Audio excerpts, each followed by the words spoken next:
If I can be entertaining, I'll try to be. In the absence of that, I'll try to be brief. Mobile security in the age of consumerization. So this presentation will focus on one very specific element, and that is practicality. Consumerization is something that's relatively new to most of us. Over the last 24 to 18 months, we've seen it roll into most of our organizations. And effectively what it is a difference of opinion. On one hand, you have the administrator who's focused on keeping corporate information safe. And on the other hand, you have the end user who basically wants to do on his mobile device whatever he wants, be it play a game or have 12 variations of Tetris to keep him entertained.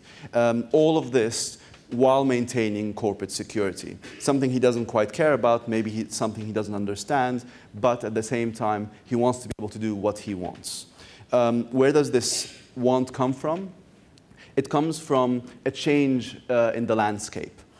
As I mentioned, over the last 24 months, there has been an explosion in smartphones, replacing feature phones existing in the market. And users see more functionality, they want more. And they want to be able to do it on the same device as provided by their enterprise, or the same device they bring into the enterprise. So we're going to go through the thought process that takes an administrator, somebody who's selecting what kind of mobility is going to come into the organization, and see how it develops. So first and foremost, an administrator will have to define what data is going to sit on this mobile device, in the same way that they've defined what data can sit on a laptop and what can't. Within government, classification of data has been around for ages, and it's necessary, it's mandated by law. Within the enterprise, it's relatively rare, but highly recommended. Because before you put a piece of data on a mobile device, on a memory stick, on a laptop, you have to know its worth. And based on that, build a wall around it to make sure that trying to go around this wall or over this wall is far more expensive than the value of that data. Most of us will have one level of classification, and that means that the wall has to provide for everything. And then you classify the peripherals. I work within the security division of BlackBerry, not in the sales department. So when I built this presentation, I didn't build it with BlackBerry in mind, I built it with security in mind. And you'll see this throughout. If you speak to me throughout the day, I don't have a salesman's bone in me. Classify your mobile solution, whichever it may be. Most organizations don't have the manpower to be able to classify data or classify a mobile solution. Take it, test it, take it apart, see what it's made of. Which is why you have government organizations such as CESG, Fraunhofer, private organizations like Common Criteria, other government organizations such as FIPS that do the testing for you. They take mobile devices with a certain build and do testing. To give you an idea, one BlackBerry device with one variations of its operating system will take an organization with hundreds of people about 6 months to come back and say, this is valid for this level of classification. So within an organization with 5 or 6 IT staff, can you imagine what would it take to actually be able to provide the users the same service? So why do that to yourself? If you don't have the manpower or the capacity or the expertise to take devices apart and understand what you can put on them and how to do so securely, look at these kind of reference reports. Most of them will publish their reports and give you the data freely. Once you've decided on what platform, how your data looks like, you have 2 options of securing a mobile device. And I'm going to run through this quickly because this is not the focus of our presentation today. This is the thought process. You have 2 ways of securing a mobile device today. One is the native approach. And basically, that's similar to getting BlackBerry connected to a BlackBerry Enterprise server or a Windows mobile device connected through ActiveSync. You're storing the data on what the device provides you with. Mail is available natively. The contacts are in your address book. And for you to be able to do that, you have to be sure of the security of that mobile solution. So this is where you look at certifications. This is where you look at CESG for some guidance. The other approach is the sandboxed approach. And a lot of third-party organizations will give you one application that you put on your mobile device that's in its own sandbox, available securely. Within that application, you'll have your mail, your contacts, other applications even. And the idea behind that is that you don't have to secure the entire phone. That application is secure on its own.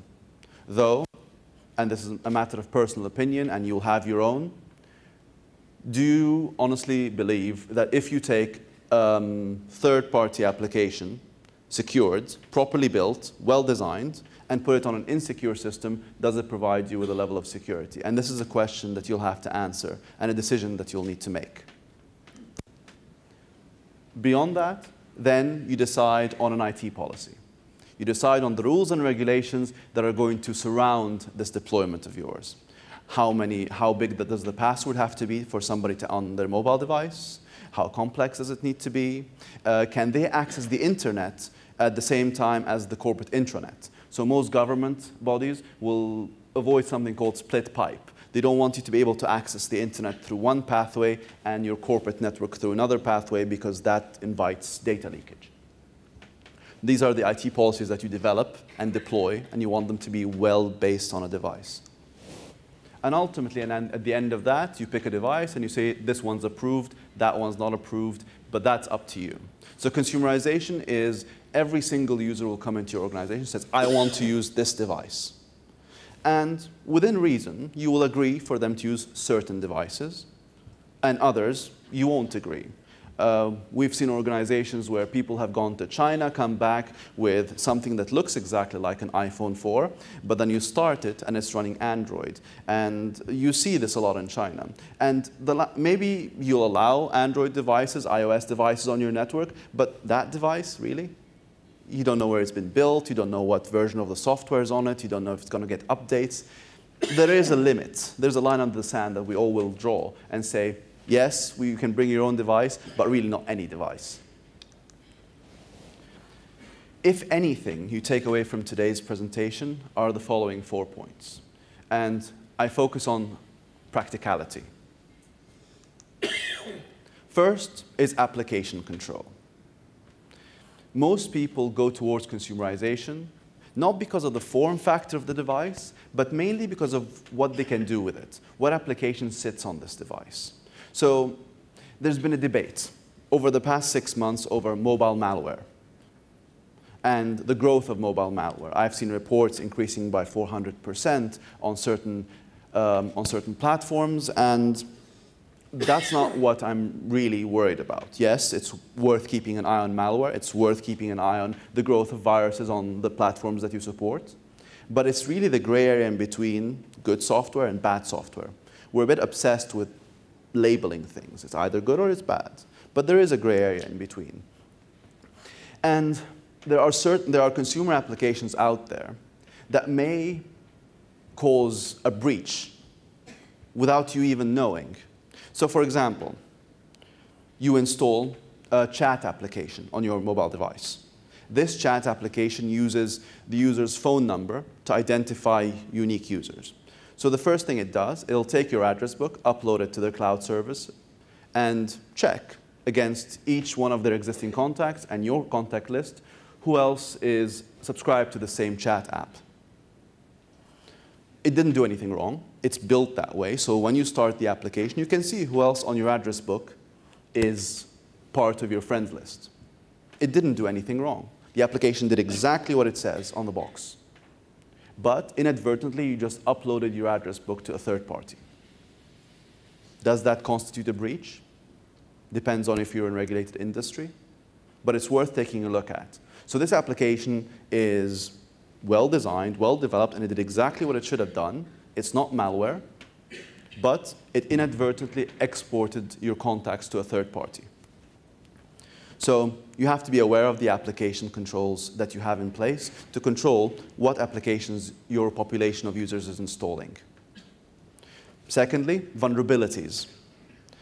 You may be comfortable with the operating system you're running. You may be comfortable with the security features you have in place. But are you comfortable with the development standards of every single application provider you have? And that's an important question. Somebody builds a game, very popular, 100 million downloads.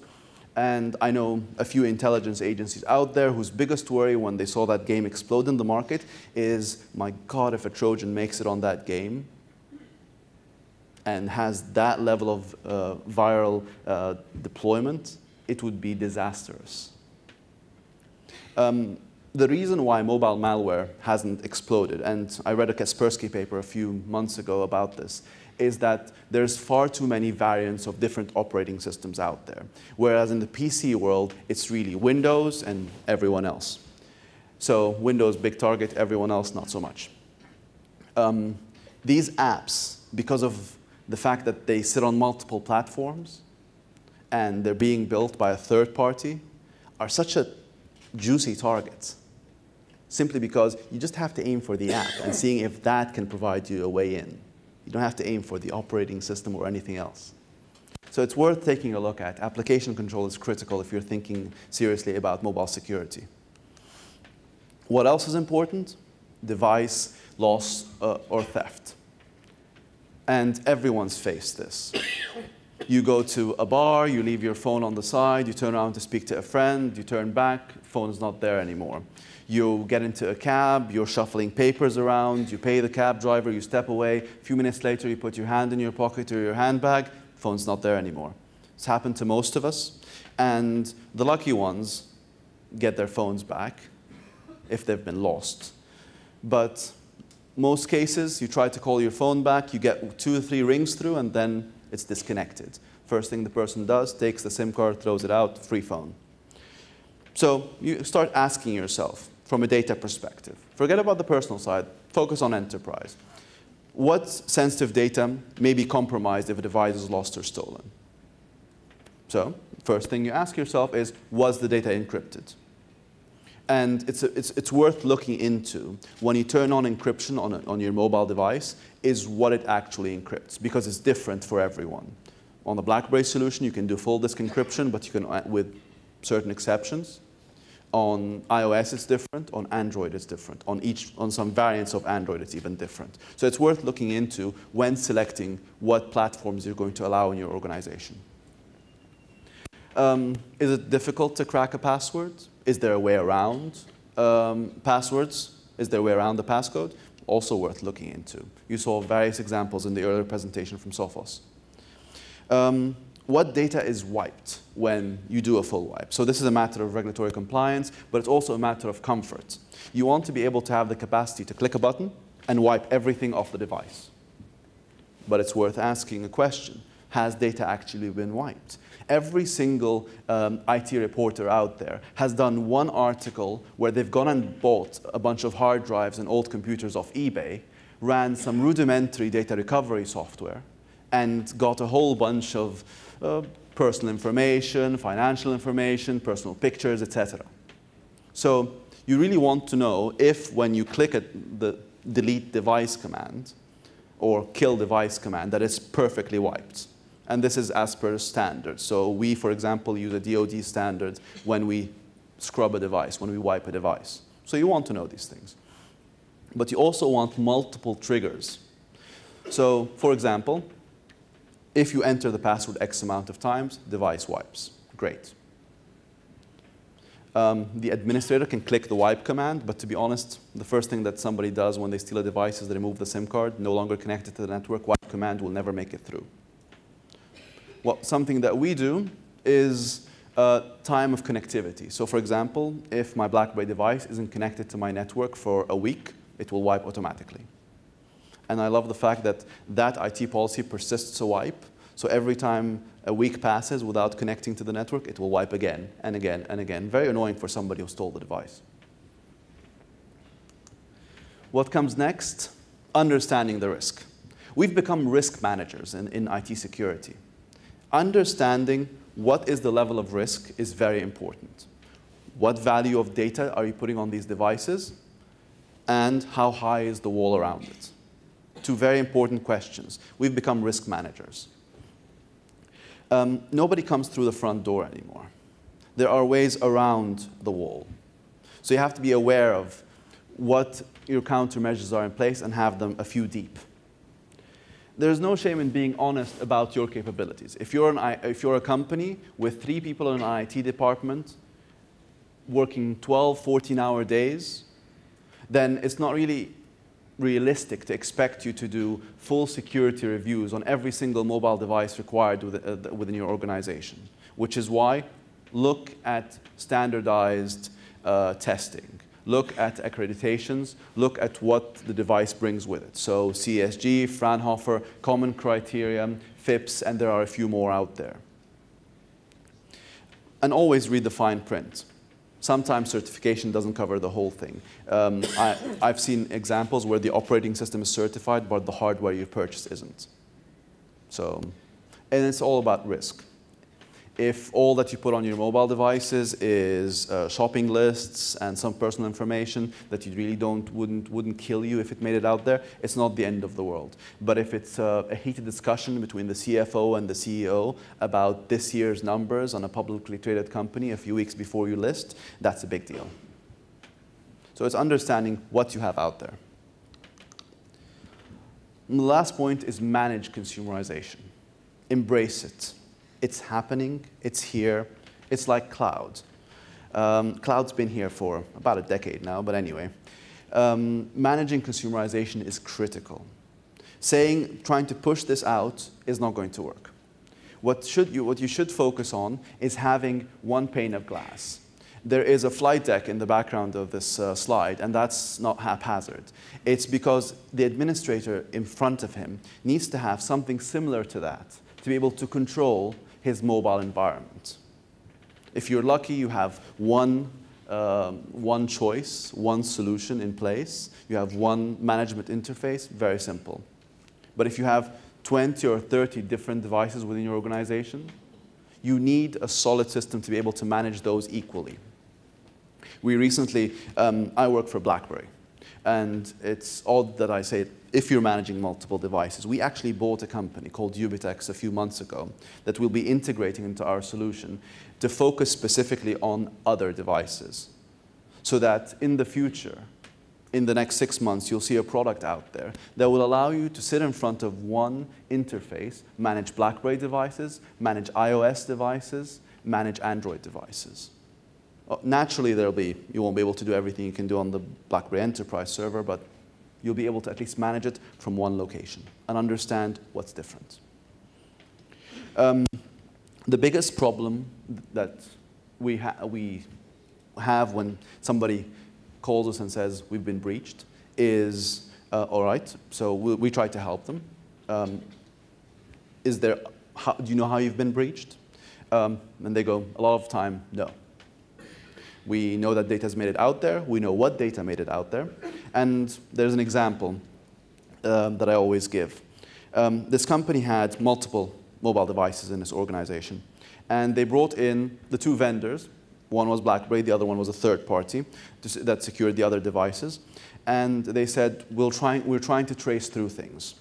And we ultimately were able to filter down to an individual's accounts used to compromise a whole bunch of other data.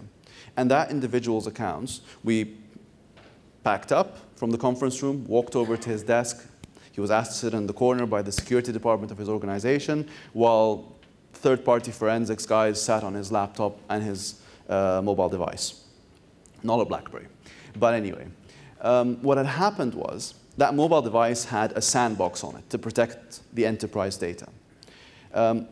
He had a piece of malware. Beautifully simple piece of malware. It got on his mobile device. It didn't try to attack the sandbox. It waited until that mobile device was plugged into his work computer, copied itself onto the work computer. Didn't try to send any data, didn't try to receive any data. All it did was collect keystrokes. So the intrusion detection software never picked up on it. It had never seen it before, and it wasn't trying to send data out or pick data in. Instead, what it did was collect information. It waited until the next time he plugged his mobile device back in, copied itself on the mobile device, and the mobile device then sent the information it had collected back. Very simple. And based on the IT policy it had in place, it didn't go against any of the things they had in place, because the individual could install any software he wanted on his mobile device. because they assume that anybody would want to just attack that sandbox, that application. So my advice is log everything. But be careful that when you do log everything, just make sure it's legal. We've seen organizations back up people's SMSs, their phone calls. It's going a bit too far sometimes, especially if it's not required by regulation. So if you're going to back up people's data and all the details that they use on their mobile devices, I would recommend you tell them first and check with your legal department. So, what to take home today? Well, it's quite simple. Keep calm. Things are never as bad as they're portrayed to be.